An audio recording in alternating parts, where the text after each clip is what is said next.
Angedacht zwischen Rhein und Reben. Impulse aus dem Kirchenbezirk Germersheim. Ich gebe zu, diesmal habe ich kapituliert. Es sind einfach zu viele Stechmücken.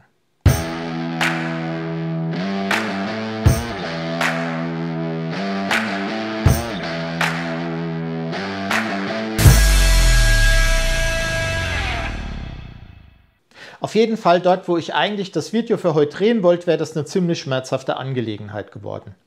Deshalb sind wir diesmal nicht irgendwo im Kreis Germersheim unterwegs, sondern drehen lieber hier drinnen.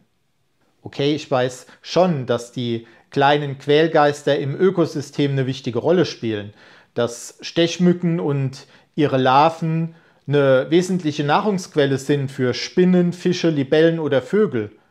Wenn wir Menschen unter einer Stechmückenplage stöhnen, dann bedeutet das für diese Tiere endlich mal Nahrung im Überfluss.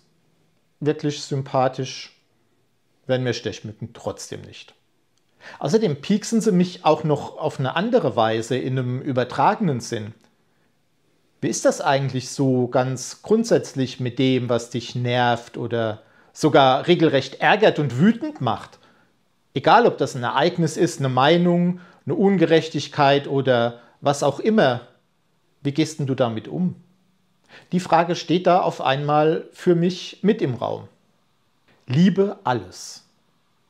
Diese Aufforderung als Antwort auf all die Aufreger im Alltag habe ich vor einiger Zeit mal gelesen. Es gibt einfach unangenehme oder auch richtig schmerzhafte Dinge, die kann ich nicht verhindern und denen kann ich nicht aus dem Weg gehen, so hieß es da in dem Text weiter. Aber ich kann entscheiden, wie ich ihnen begegnen will. Ob mich Schmerz oder Wut auffressen oder ob ich denen nicht das letzte Wort lasse, sondern was entgegensetze, eine andere Haltung. Liebe eben. Ob ich das wirklich schaffe?